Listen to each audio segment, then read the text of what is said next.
अथवा वसतः पार्थ वने वन्येन जीवतः ममता यस्य द्रव्येषु मृत्योरास्ये स वर्तते। भगवान गोपाल कृष्ण युधिष्ठिर राजाला सांगत आहे की हे राजा, तुला स्थावर जंगम सगळं साम्राज्य मिळाल्यावर जर तुला त्याच्यात आसक्ती असली नाही तर काही बिघडत नाही, परंतु याच्यात आसक्ती हे नको म्हणून तू मनात गेलास आणि तिथल्या फळं मुळं याच्यामध्ये हे माझं म्हणून म्हणू लागलास तर तू ज्ञानी तुला म्हणता येणार नाही, कारण तिथेही तू ज्या भयाने गेला होतास तेच करतो आहेस। वनी गेला आणि वनिता चिंतू लागला, त्यामुळे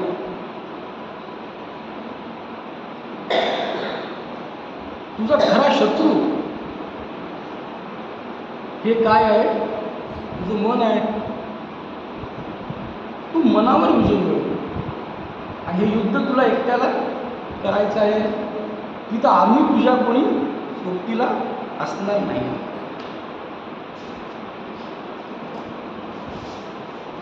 द्रव्य किंवा माणूस किंवा इस्टेट किंवा संपत्ती किंवा सोनं हे काहीही खराब वाईट किंवा त्याज्य असं नाही आहे, परंतु त्याज्य काय आहे तर त्याच्यातील काय आसक्ती, त्याच्यातला मोह, त्याच्याविषयीची इच्छा, त्याच्यामध्ये हुरपटलेली वासना, त्याच्यामध्ये गुंतून राहिलेलं लिटबटलेलं तुझं ते मन, हे जे आहे हे तुझ्या नाशाला कारणीभूत आहे।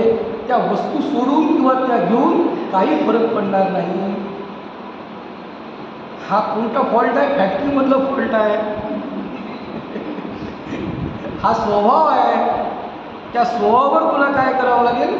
काम करावं लागेल। आणि अशोचानंद शोचस्तो प्रज्ञावादा शुभाषसे, ज्याचा विचार करू नये त्याचा करतोयस, ज्याचं करायचं त्याचं करत नाहीस। नको त्या गोष्टीमध्ये तू काय करू नको, व्यर्थ प्रलाप करू नकोस। बाहेर आणि आतमध्ये इतस्ततः किंवा सगळेच काही चांगले लोक भेटणार नाहीत, आणि विशेष करून राजाचे मित्र कमी आणि शत्रू जास्त असतात, कारण त्या राजवाड्याच्या वर बसलेल्या कावळ्याकडे सुद्धा लोक ईर्षेने पाहतात की पहा किती मोठा कावळा आहे, राजवाड्यावर बसला जाऊन तिथं आम्हाला बसता आलं असतं काय झालं असतं। शत्रू तुझ्या आतमध्ये पण आहेत आणि तुझ्या बाहेरही आहेत, पण शत्रूंना जिंकायचं असेल तर फक्त तुझ्यात बळ असून फायदा नाही, सगळ्यात महत्त्वाची म्हणजे त्या शत्रूची माहिती तुला पाहिजे की शत्रू किती बलाढ्य आहे, त्याचे मर्मस्थान कोणते आहे, त्याची दुःखी नस तुला पकडता आली पाहिजे. त्यासाठी त्याचा अभ्यास सगळ्याच्या सगळा तुझं शत्रूंचा पाहिजे.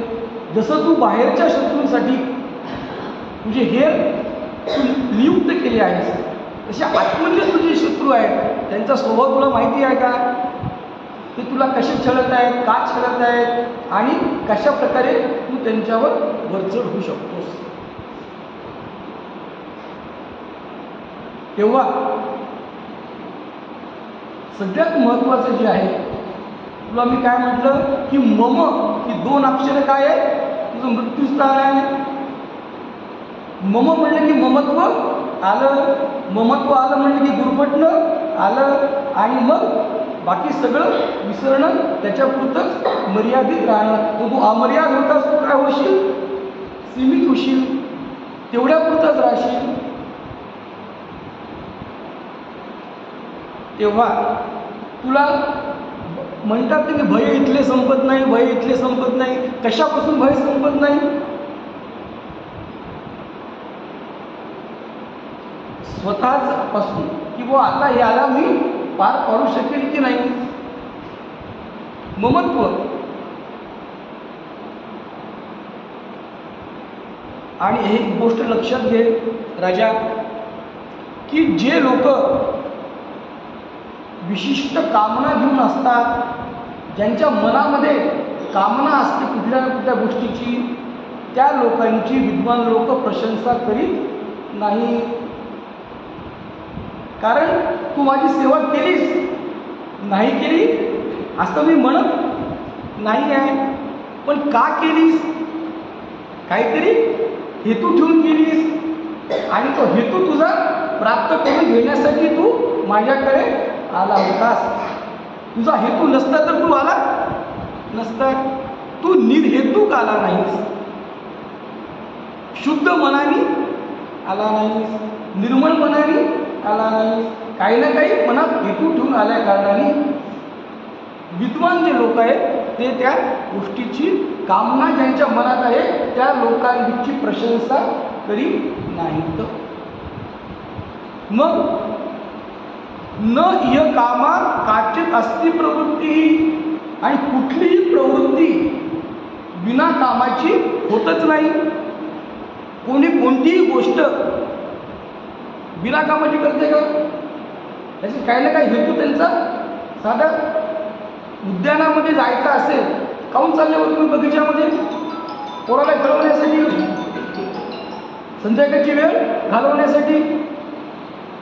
काही ना काही उद्देश असल्याशिवाय, कामना असल्याशिवाय कोणीही कोणती गोष्ट करीत नाही. पण कोणती ना कोणती गोष्ट कामना मनात असली तर त्या व्यक्तीची विद्वान लोक प्रशंसा करीत नाही.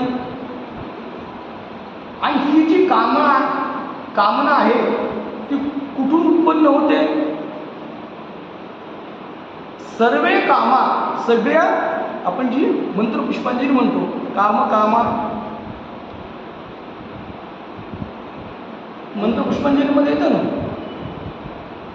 सगळ्या ज्या कामना आहेत त्या मनसोंगभूतः, मनातून तयार होतात.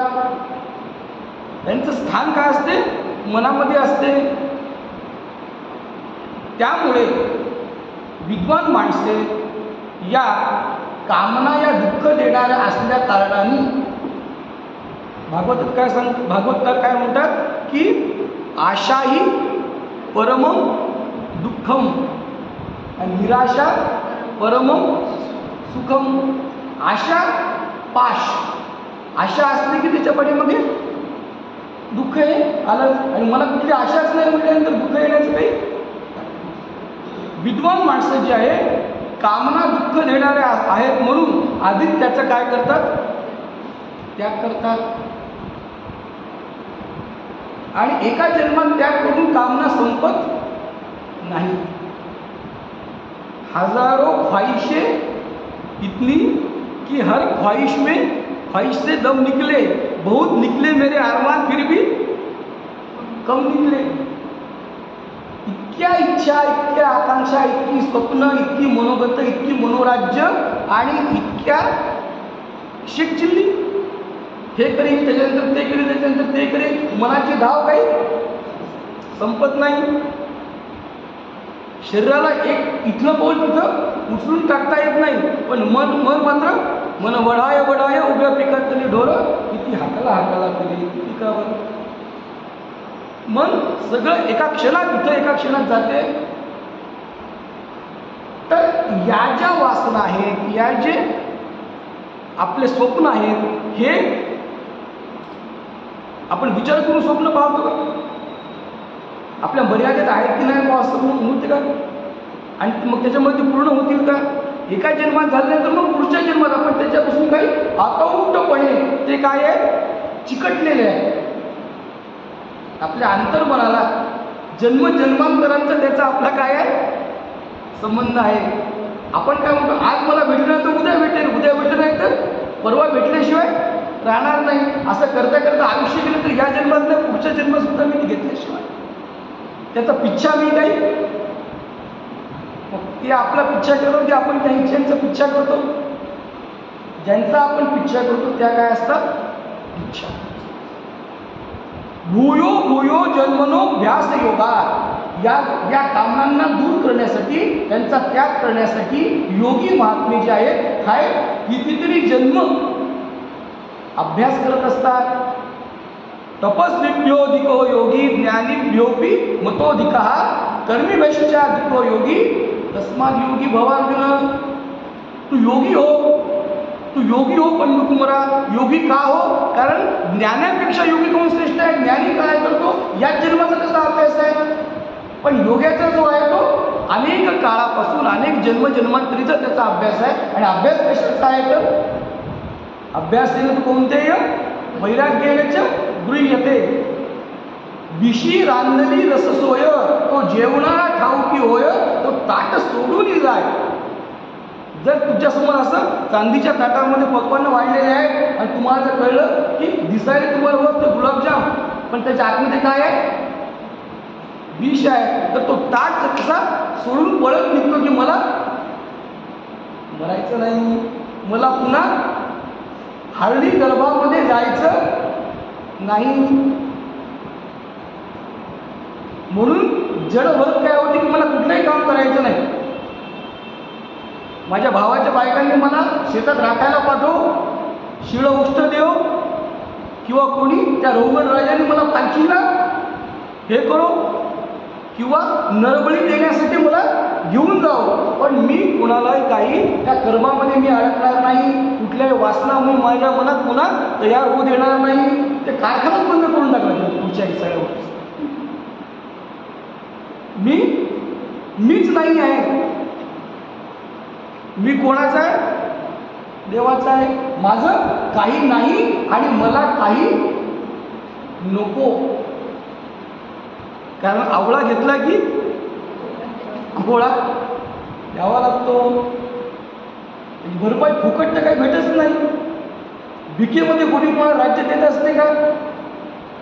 तुकाराम महाराजांचा प्रश्न आहे देवाला की तू मला असं कर की पुन्हा काही मला माझ्या सगळ्या इच्छाच हे करून टाक. मला मागायची काही माझ्यामध्ये प्रवृत्ती होऊ देऊ नको.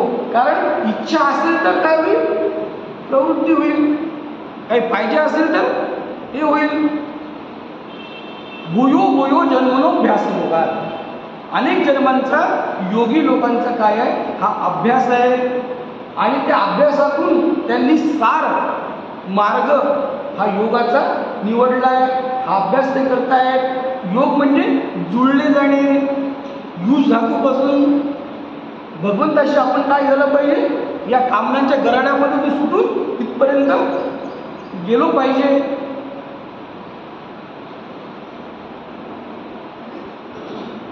दान, वेदाध्ययन, तप हे सगळेच्या सगळं जे आहे हे योगी बाकीचे सगळे लोक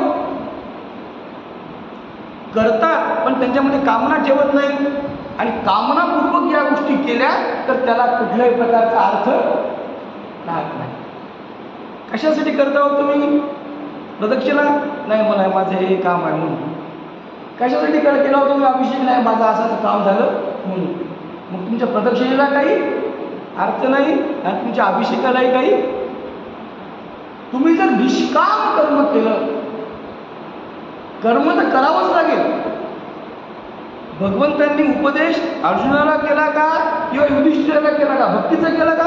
राजांना केला. त्यांना काय भजन पूजन करायला सांगितलं नाही. तुमचं कर्म तुम्ही करा. आणि कर्म करत असताना त्याच्यामध्ये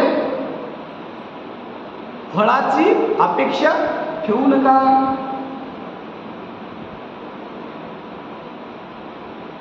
कोणतंही व्रत असो, यज्ञ असो, ध्यान असो, कामेन यो न आरभते विदित्वा. विद्वान माणसे कुठल्याही प्रकारच्या त्याचा संकल्पच करत नाही की मला चतुष्पद, द्विपद, सहितानाम, क्षेम, स्थैर्य, आयु, आरोग्य, ऐश्वर्य आदी प्राप्त्यर्थम मला हे काही नको म्हटल्यानंतर संकल्पच नाही. फक्त मला काय करायचं आहे? काम करायचं, कर्तव्य करायचं. कामेन यो न आरभते विदित्वा. आणि छोटूसं वाक्य आहे, त्याच्यामध्ये भागवतकार काय म्हणतायत की कामनांचा निग्रह हाच काय आहे? धर्म आहे. आणि कामनांचा आग्रह हा काय आहे?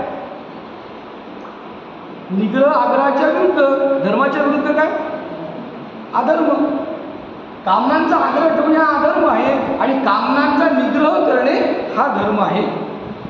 आणि हेच मोक्षाचं मूळ आहे. तेव्हा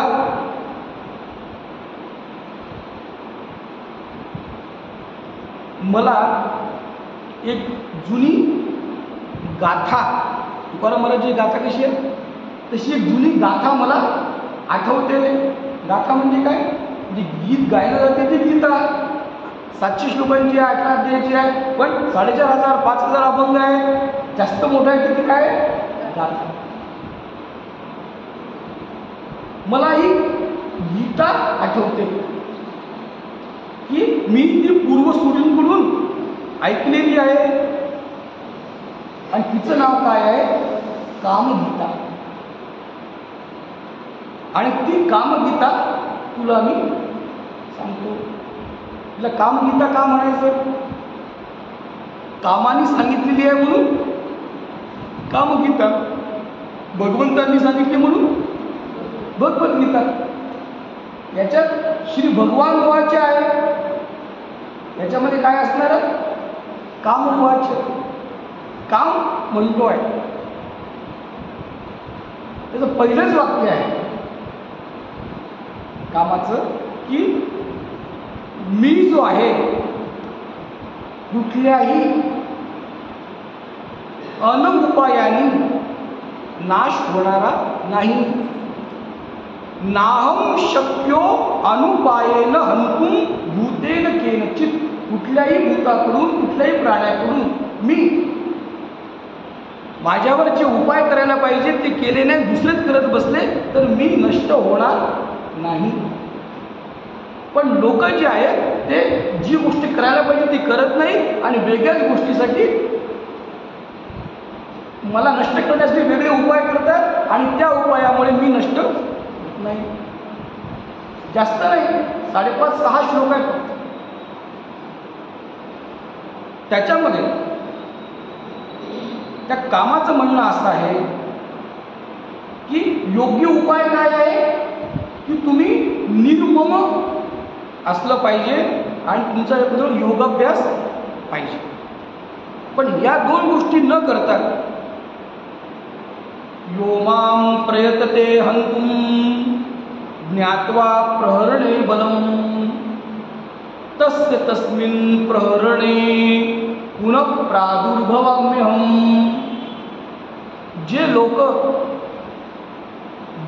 बलाने माझ्याजवळ काय आहे अस्त्रशस्त्र आहेत आणि त्या शस्त्राच्या जोरावर मी कामाला मारून टाकेल असं जे लोक म्हणतात तर मी काय करतो त्यांच्या अस्त्रशस्त्रामध्येच जाऊन लपतो. पाण्याची तहान भागवेल काय? जाळाला अग्नीला जाळेल काय? आणि त्याच्यामध्येच मी घुसल्या कारणाने, प्रादुर्भाव माझा झाल्या कारणाने माझा अंत काही होत नाही.